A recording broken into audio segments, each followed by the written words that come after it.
C'était il y a 4 ans. Les forces russes lançaient une invasion massive de l'Ukraine, arrivant aux portes de Kiev avant d'être repoussées plus tard dans l'année, en 2022. 4 ans après, la situation s'enlise, même si les Russes continuent de grignoter du territoire, peu à peu. Alors que réserve cette 5e année de conflit? Une paix est-elle possible? Et de quelle paix parle-t-on? Aujourd'hui, sur le site du Figaro, nous vous posons 7 questions. Après 4 ans de guerre, croyez-vous à une paix prochaine en Ukraine? Pour parler de ce sujet, je suis avec Philippe Gély. Bonjour Philippe. Bonjour. Merci d'être avec nous, directeur adjoint de la rédaction. On vous retrouve dans le Club International. D'ailleurs, demain, on parlera de la guerre en Ukraine. Déjà, une première question sur la situation sur le front. Est-ce que les choses ont beaucoup changé sur cette dernière année de conflit? Pas beaucoup, elles ont un peu changé. La Russie a conquis, entre guillemets, environ 5000 km² en 2025 sur l'Ukraine, mais ça représente 1% de territoire, donc c'est pas décisif, c'est pas une percée qui aurait renversé les lignes de défense ukrainiennes. Et l'Ukraine, de son côté, ces dernières semaines, a elle-même récupéré quelques 400 km², ce qui est très peu aussi. Donc globalement, d'un point de vue stratégique, on peut dire que le conflit reste figé sur ces lignes de front qui sont très longues, qui dépassent 1000 km et sur lesquelles la situation est assez différente entre le nord, le sud du Donbass, etc. Les Ukrainiens ont connu un hiver où ils ont été beaucoup attaqués sur les infrastructures énergétiques. Ça, c'est une stratégie de Vladimir Poutine tous les hivers. C'est délibérément une stratégie de la Russie, oui, de détruire les infrastructures énergétiques, électriques, les centrales notamment, et de priver les Ukrainiens de chauffage, quand on sait que l'hiver, là-bas, c'est entre moins 15 et moins 25 degrés, donc c'est évidemment très dur, et l'objectif est d'épuiser la population. Mais ça montre aussi, à contrario, que c'est une façon aussi d'avouer qu'on n'arrive pas à percer le front, si vous voulez. Si des gains militaires, si toutes les forces russes arrivaient à bousculer les lignes de défense ukrainiennes, ce serait peut-être un peu moins nécessaire de taper à l'arrière et d'essayer d'affaiblir le moral des Ukrainiens, ce qui d'ailleurs n'est pas démontré. Ce qui a beaucoup changé lors de cette dernière année de conflit, c'est l'arrivée d'un homme, Donald Trump, aux États-Unis. Ça a été marqué par un rapprochement. Les deux hommes se sont vus cet été en Alaska. Est-ce que les choses avancent diplomatiquement? Pas vraiment, là non plus. Au point qu'on peut se demander si Vladimir Poutine, finalement, n'a pas raté une occasion. Il fallait offrir à Donald Trump le cadeau, entre guillemets, d'une trêve, au moins d'une trêve, parce que les demandes de Donald Trump n'allaient pas jusqu'à un accord de paix en bonne et due forme, mais Vladimir Poutine a refusé les propositions de gel du conflit, d'un cessez-le-feu sur les lignes actuelles de bataille. Et la stratégie de Poutine vis-à-vis de Trump reste de l'enrôler dans une réconciliation bilatérale entre grandes puissances, avec à la clé des contrats faramineux d'exploitation minière, d'échanges commerciaux, de pétrole, etc., et de gaz. Et on dit ces derniers temps que plus les perspectives de paix entre l'Ukraine et la Russie s'amenuisent, plus la Russie fait des efforts pour essayer de séduire les États-Unis de Donald Trump sur le versant économique. C'est-à-dire que, vous le dites, Vladimir Poutine a raté une occasion. Vladimir Poutine est en train de perdre peu à peu la main.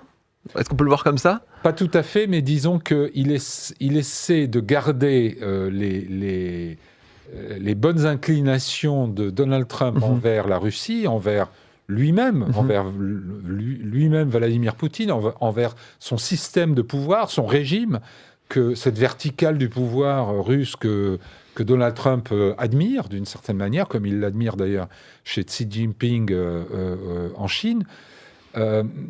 Il essaye de garder ce penchant favorable de Donald Trump sans rien sacrifier sur le terrain ukrainien, même pas une trêve. Et Vladimir Poutine continue à demander des choses que les Ukrainiens ne peuvent pas accepter, notamment de récupérer des territoires qu'il n'a pas conquis par les armes, une partie du Donbass et dans la région de Kherson et Zaporizhzhia. Et donc, là-dessus, les Ukrainiens restent fermes. Les Américains essaient, à intervalles réguliers, de convaincre les Ukrainiens de faire un geste de cette nature.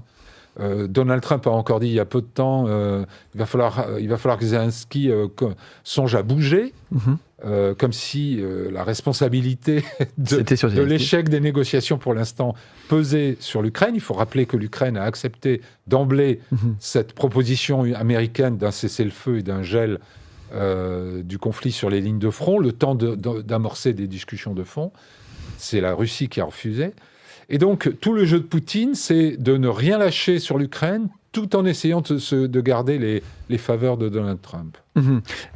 Puisque ce que ne veut pas Vladimir Poutine, c'est la présence de forces, parce qu'on en a parlé de ça depuis un an, la présence de forces européennes ou occidentales, plus loin, pas sur la ligne de front, mais plus loin en Ukraine, qui pourrait dissuader Vladimir Poutine de repasser à l'attaque. Oui, à vrai dire, on n'en est pas là, parce qu'en réalité, les Européens ont résolu le plus simple avant de résoudre les points les plus compliqués. Ce qui est le plus compliqué, c'est d'avoir sur la table un plan de sortie de crise qui soit globalement acceptable pour les deux parties, et dont on discute encore les détails ou la mise en œuvre. Mais on n'en est pas là.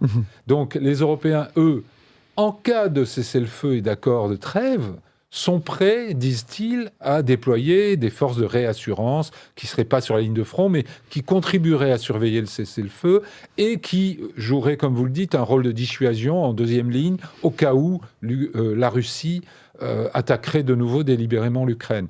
Mais encore une fois, c'est un peu mettre la charrue avant les bœufs. Ce qui manque aujourd'hui, pour avoir une perspective de paix crédible à court ou moyen terme, c'est d'avoir un plan de sortie de crise posé sur la table, et on n'y est pas. Et ça, c'est ce que on a l'impression que c'est ce qu'ils cherchent, plus ou moins avec entrain, on va le dire, depuis un an. Cet endroit, il pourrait se rejoindre.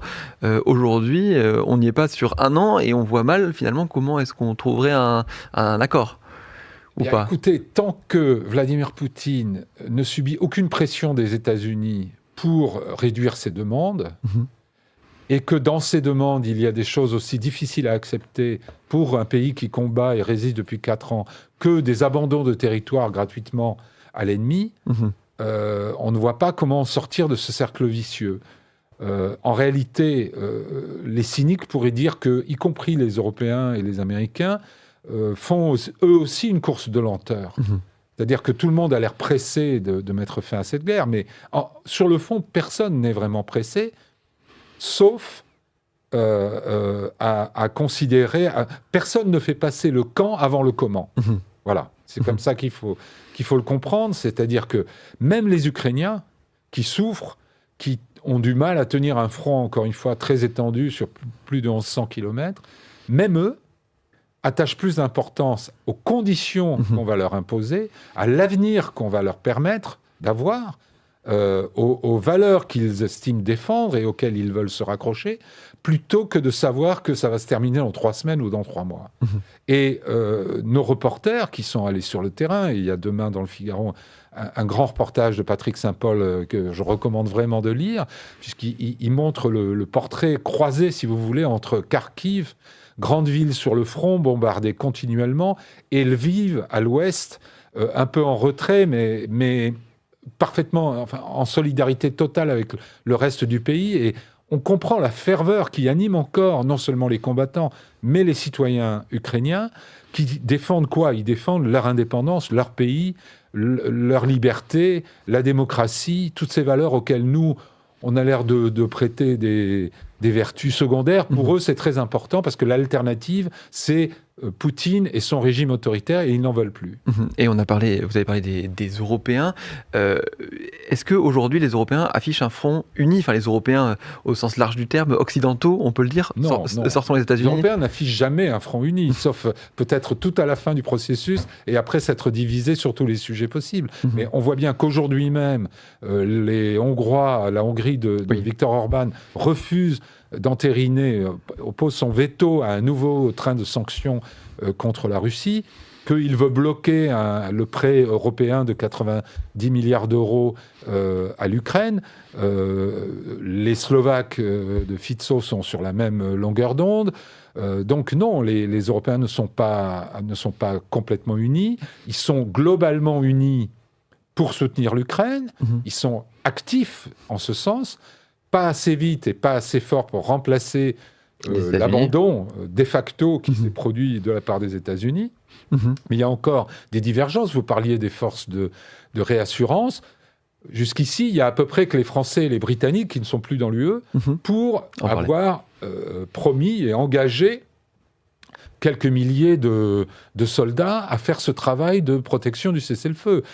Les Hollandais, par exemple, et beaucoup d'autres, les Polonais, préféreraient des forces stationnées à l'extérieur de l'Ukraine, histoire de ne pas provoquer la Russie et puis d'avoir le temps de réfléchir si par hasard il y avait une violation du cessez-le-feu. Donc même là-dessus, on n'est pas complètement d'accord. On va passer à la question du jour. On pose à nos internautes cette question après 4 ans de guerre. Croyez-vous à une paix prochaine en Ukraine ? Vous, Philippe, est-ce que vous y croyez ? Pas trop. C'est le mot prochain qui me ferait voter non, comme je crois la grande majorité de nos... 80% des internautes qui disent non à cette question. On parlait des Européens juste avant. Il y a eu des petits changements. On a entendu que Emmanuel Macron a envoyé un émissaire pour rentrer en contact avec Vladimir Poutine. On essaie de recréer du contact avec Vladimir Poutine du côté européen ? Oui, même ça, ça ne fait pas l'unanimité chez les 27. C'est la posture d'Emmanuel Macron, c'est d'essayer de ne pas être mis sur la touche. Or, pour l'instant, les Européens sont totalement sur la touche. Les négociations sont menées par les 2 émissaires du président Trump, Jared Kushner, son gendre, et Steve Witkoff, son partenaire d'affaires immobilières à New York. 2 diplomates, on va dire, sui generis, qui n'ont pas une grande expérience de la diplomatie. À vrai dire, quelqu'un comme Vladimir Poutine, il en a déjà croqué pas mal comme ça au petit déjeuner, je pense. Donc, les Européens se disent, on est hors de la discussion, on est sur la touche. Et la façon de revenir dans le jeu, certes, il y a toujours un dialogue avec Donald Trump, mais c'est aussi de reprendre un certain dialogue avec Vladimir Poutine. Celui-ci n'est pas contre, mais on peut compter sur lui pour jouer des divisions entre, d'une part, les Européens et les Américains, d'autre part, entre les Européens eux-mêmes. Et puis pour jouer la montre, puisqu'il n'a pas forcément il n'est pas forcément pressé. Oui, mais il y a une image qui est intéressante, qui est que les deux camps se consument dans cette guerre. La Russie a une économie qui est devenue une véritable économie de guerre, mais qui commence à peser sur la vie quotidienne des Russes. L'Ukraine tient, mais elle n'a aucune réserve militaire. Ses soldats commencent à être âgés, on n'arrive pas à les relever. Il y a beaucoup de jeunes, il faut aussi le reconnaître, qui sont partis à l'étranger. Et donc, les 2 pays sont menacés de rupture, si vous voulez. Ils ont de plus en plus intérêt à faire... De craquer. Donc, aucun des 2 ne veut céder pour l'instant. Et c'est un peu qui va tenir le plus longtemps ou qui va céder le plus tard.